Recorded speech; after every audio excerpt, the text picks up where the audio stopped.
Le titre de ce livre, c'est Les paraboles de Jésus-Christ.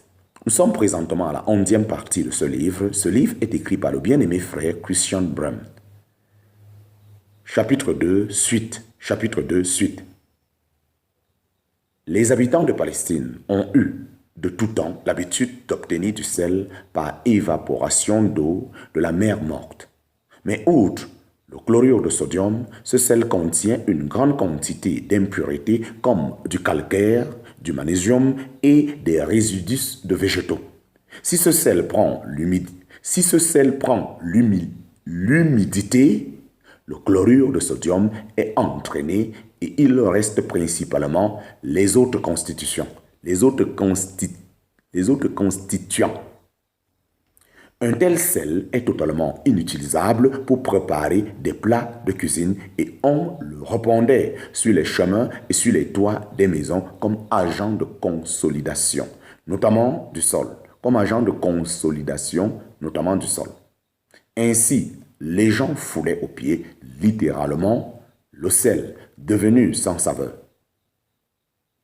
C'est manifestement l'usage du sel sans saveur auquel le Seigneur fait allusion dans la parabole, en usage tout à fait familier à ses auditeurs. Le Seigneur Jésus voulait-il dire par là que les croyants, s'ils ne correspondent pas aux règles, vont finalement être perdus? Non, ce n'est pas de cela que parle la parabole. Elle concerne le fait d'être disciple, elle vise le domaine de ce qu'on professe ici-bas sur la terre. Le Seigneur préparait à l'avance ses disciples par ses paroles sur le fait qu'un jour, il se trouverait parmi eux des gens qui extérieurement professeraient être chrétiens, mais qui intérieurement le repudieraient et en renieraient la puissance. Nous pensons involontairement à la description des gens des derniers jours, ceux où nous vivons, qui ont la forme de la piété, mais qui en ont régné la puissance. En parenthèse, 2 Timothée chapitre 3, versets 1 à 5. En fait, la chrétienté est caractérisée par une grande impuissance et par l'indifférence à l'égard des intérêts de Dieu. Elle a perdu le sel et pour beaucoup de gens, elle est devenue une affaire creuse qu'on considère avec mépris, aussi bien chez les Juifs que chez les nations.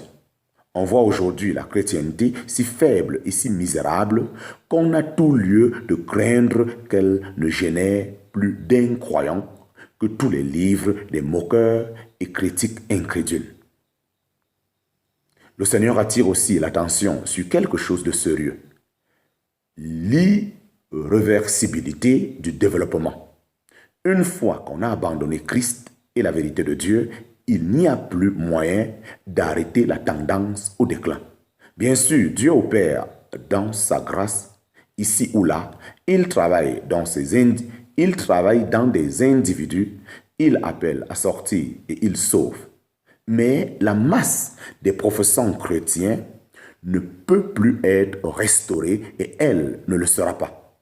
Elle ira plus avant dans l'impiété et elle trouvera finalement le jugement mérité.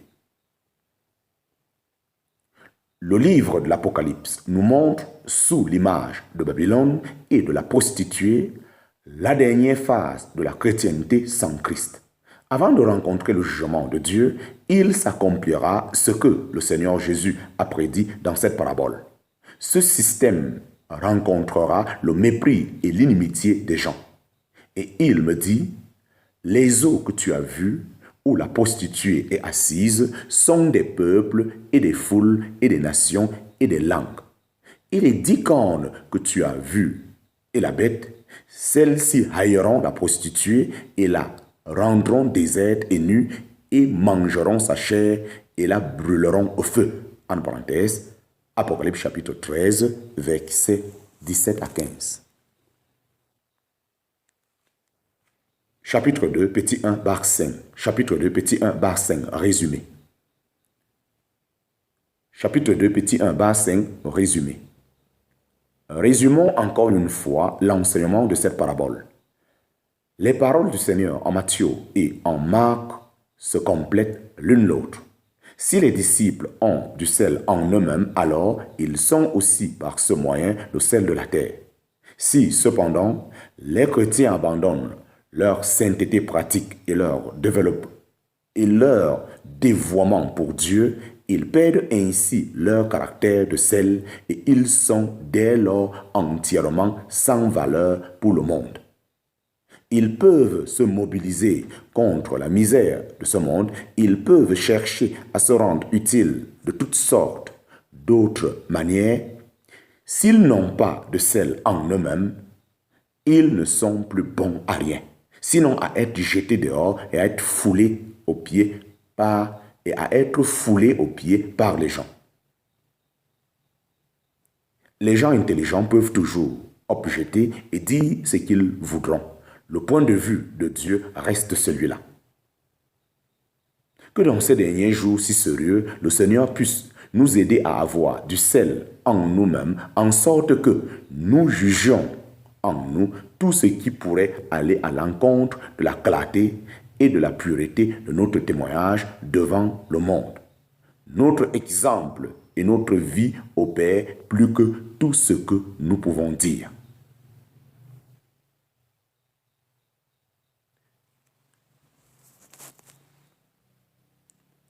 Que dans ces derniers jours si sérieux, le Seigneur puisse nous aider à avoir du sel en nous-mêmes, en sorte que nous jugions en nous tout ce qui pourrait aller à l'encontre de la clarté et la pureté de notre témoignage devant le monde. Notre exemple et notre vie opèrent plus que tout ce que nous pouvons dire. Fin. Chapitre 2, petit 2. Chapitre 2, petit 2. Chapitre 2, petit 2. La lumière du monde. Chapitre 2, petit 2. La lumière du monde. Matthieu chapitre 5, versets 14 à 16. Chapitre 2, petit 2. La lumière du monde. Matthieu chapitre 5, versets 14 à 16. La deuxième image dont le Seigneur se fait est celle de la lumière du monde. C'est une déclaration étonnante du Seigneur.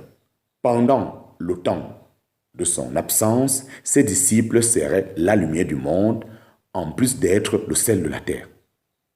Vous êtes la lumière du monde. Une ville située sur une montagne ne peut être cachée. Aussi n'allume-t-on pas une lampe pour la mettre ensuite sous le boisseau, mais sur le pied de lampe. Et elle luit pour tous ceux qui sont dans la maison. En parenthèse, Matthieu chapitre 5, versets 14 à 15. Chapitre 2, petit 2, sous 1. Que signifie la lumière? Chapitre 2, petit 2, sous 1. Que signifie la lumière? Tandis que la première image du sel de la terre contenait la pensée de justice, la seconde partie de grâce, ces deux pensées ou principes sont aussi à la base des béatitudes du début du chapitre 5 de Matthieu. Au verset 3 à 6, on voit des traits de caractère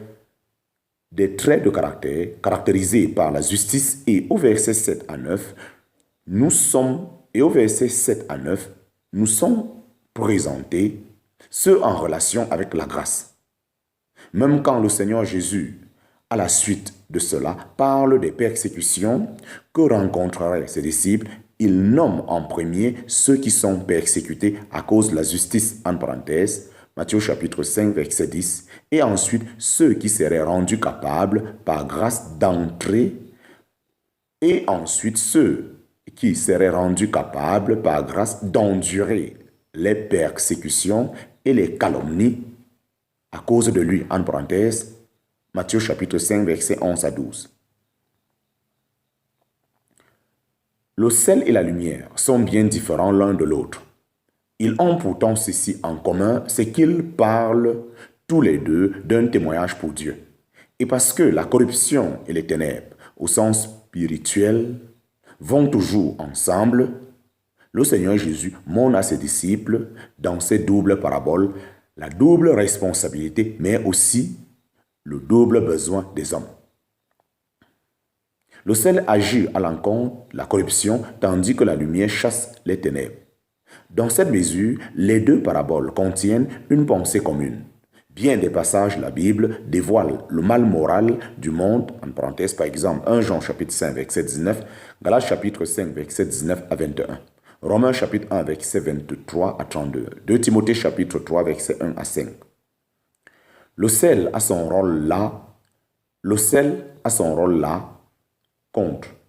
Le sel a son rôle là, contre. D'autres passages montrent plutôt l'inintelligence, l'aveuglement spirituel et la folie des hommes, en parenthèse par exemple, 2 Corinthiens chapitre 4 verset 4, Éphésiens chapitre 4 verset 18, 2 Thessaloniciens chapitre 2 verset 10, Matthieu chapitre 24 verset 11. Pour les chasser, Dieu dans sa grâce fait briller la lumière. La lumière parle de ce que Dieu a fait connaître de lui-même et de ses pensées. Dans l'Ancien Testament, on trouvait déjà une certaine lumière de Dieu et au sujet de Dieu.